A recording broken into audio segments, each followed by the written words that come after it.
I'm so delighted to be today with Stephanie from Zoetis. Zoetis is a big pharma firm that you may not have heard of, but there is a reason for that. Stephanie, do you want to introduce yourself and Zoetis? Sure, thank you so much for having me, Nando. And I think our common connection will be your pets. I'm pretty sure you have a pet. I do have a pet. You do have a pet? A dog. A dog. Oh, fantastic. I'm a huge dog fan. So Zoetis is in the animal health business. We're a pharmaceutical company, as you mentioned. We're the largest in the world in animal health. And so we're in the business of protecting dogs, cats, horses, cattle, sheep, providing vaccines and medicines and diagnostics and all sorts of things. So one of the things I wanted to bring up here is that in a recent launch, we were talking about AI, right? I vividly remember that you were talking about how you were using it at Zoetis, but in a very simple, matter of fact, no big deal, no, splashes, just like, yeah, of course we're using the tool, right? So can you tell me a little more? I was very struck by that because in that same meeting you have people that are still trying to figure it out, even the very beginnings, right? Thanks for saying that. I think we're on a journey, I can certainly say for that, but we are absolutely sort of committed to seeing how AI can ultimately better serve the business and our customers. We've always had, or at least for a decade, one of our strategic priorities to be leading in digital and data.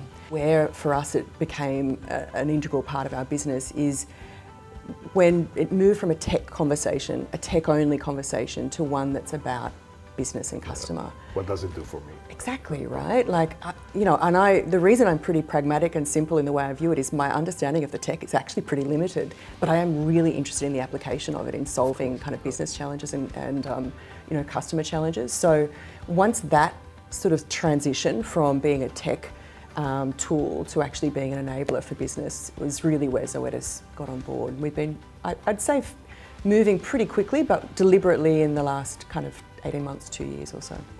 Can you give me some ideas of how you're using it? What is it at the core, for example, at the R&D side? Is it sales? Is it management? It's a great point. It's actually all of that. All of it. And so I think often with biopharmaceutical companies, and if you think of human pharma companies would be similar, everyone understands or appreciates that the time and the resourcing to go from sort of identifying a potential target for a therapeutic intervention, a new drug, right, to the point where you've got that drug on the market can be decades actually, and it has a really high failure rate. And now we're applying AI to distill all of that data along with clinical and non-clinical research and published literature to be able to better and more precisely target where a therapeutic intervention might work, right, our likelihood of success, precision. So it narrows down very quickly. Exactly, cuts years out of the process, but it also results in a higher hit rate effectively, because you're targeting something that has a much higher likelihood of therapeutic efficacy and safety. We apply it from a commercial perspective too, right? Up until really our adoption of AI, maybe 18 months, 2 years ago, we were reviewing around 100,000 data inputs per year on sort of customer interactions and trying to analyse that macroeconomic data, industry trends to inform decision making on the ground. Now we process that amount of data in a month, and not only are we able then to transform that data into something that's intelligible and actionable, but it helps us prioritise where do we best put our resources and efforts to solve customer challenges or opportunities better. And then the final very front end of an example of AI application in Zoetis would be in our customers' hands. So if you think about your dog, if you're watching TV with your dog and patting your dog and you feel a lump on the dog, you right, would typically go to the vet clinic. The vet would often do a clinical examination, maybe do an aspiration, and then they'll typically send that sample off for external laboratory analysis and potentially a specialist to look at it. And you as the pet owner are sitting there, you might be sitting there in the consult room getting stressed, potentially feeling a bit anxious. Your dog's potentially got a lump of unknown origin. And that process of getting a diagnosis back from an external lab can take up to a week. And so it's a workflow that's really prolonged. It's accepted. It's been the case for many, many years. It's the same in human medicine. What we have now is an AI-enabled tool that allows the vet to take the sample in the consult room, put that sample on a slide. We upload that, apply AI algorithms, not within hours, but within minutes, we are able to analyse that sample against millions of other samples and come up with a much more precise than human likely diagnosis. Wow. And then we enable the vet to then immediately call a specialist 24 hours, 7 days a week to confirm this is what the tool is telling me, this is what I think clinically is happening, what does the specialist think? So we're enabling greater expertise and clinical judgment. And within minutes, you're able to come back with a diagnosis and a treatment plan. So you're taking what was typically, potentially days and weeks to get to that point to now. 2 minutes. Yeah, 2 minutes. The pet owner is sitting in the waiting room, and the outcomes for not only the pet owner but also the pet significantly better, especially in the context of veterinary medicine and animal health. We're using AI and science in general to add to the expertise rather than replace the human intervention, right? I'm a vet also by training, and back in the day was analysing a sample. I'm only as good as my training was a few years ago and how many samples I might be viewing in a week, which could be a handful, as opposed to now being able to put that sample against millions of images and having an expert supplement my knowledge. So it's, again, to your point, it's enabling expertise, it's not replacing that human intervention. So you're covering a few things that, when we have AI readiness index we publish every year, and we always identified about 14% of companies that tend to be the pace setters, right? I really think you guys are pace setters.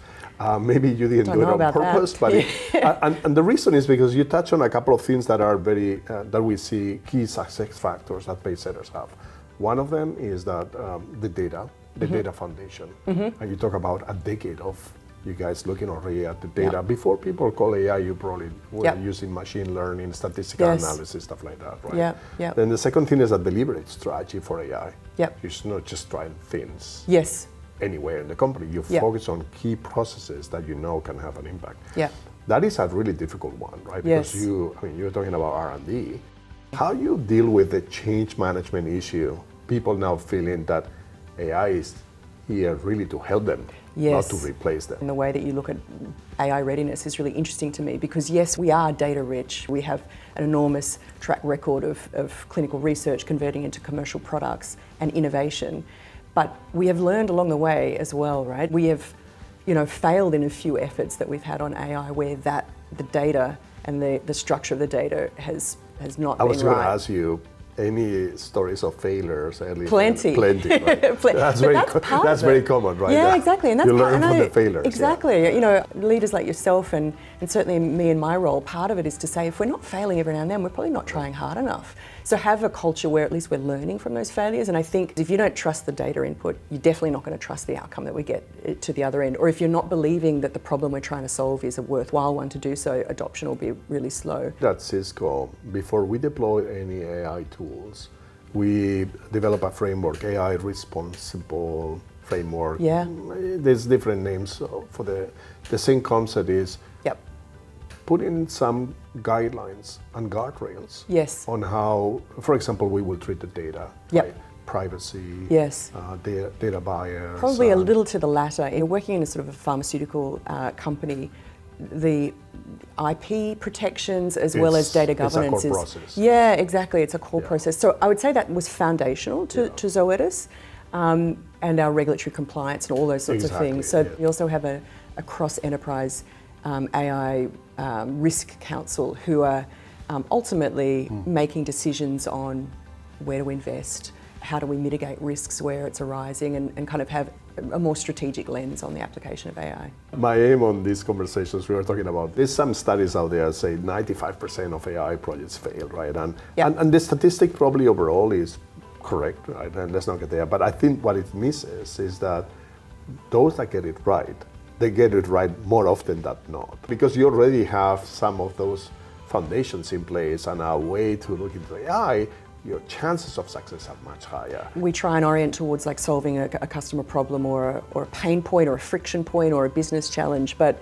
now we've certainly moved to the point where a lot of the AI tools are just embedded, in our way of working. So if you join Zoetis tomorrow, you're going to be interacting with 3 different, AI applications on your first day. Any advice for any peer executives out there that you will give them on how to, that maybe they are not a pace setter yet, but maybe they're getting closer? Any advice you will give them? I'm no tech expert, but I wouldn't be pursuing the tech per se. And it's easy in this environment to get caught up in the hype around it and say, I must apply this AI thing. The best opportunity really for businesses and leaders is to just identify those core challenges. What's a business challenge? What's a customer challenge? What are the friction points I need to resolve? And see how AI can be applied to solving that problem rather than chasing the tech itself. And inevitably that will lead to success in more instances. That to me is the key takeaway, right? Focus on the big business challenges you have. Don't start doing everything everywhere. Yes. Just focus on a couple, right? Yeah. That really have friction that if solved will have an impact from a customer perspective, which in the end will result in better business. Exactly. Right? Apply it deliberately and do fewer bigger bets, I think is ultimately going to get people on the journey a little bit quicker. Stephanie, this was very insightful. Thank you very much. Thank you for the opportunity. Really appreciate the chance to have a chat.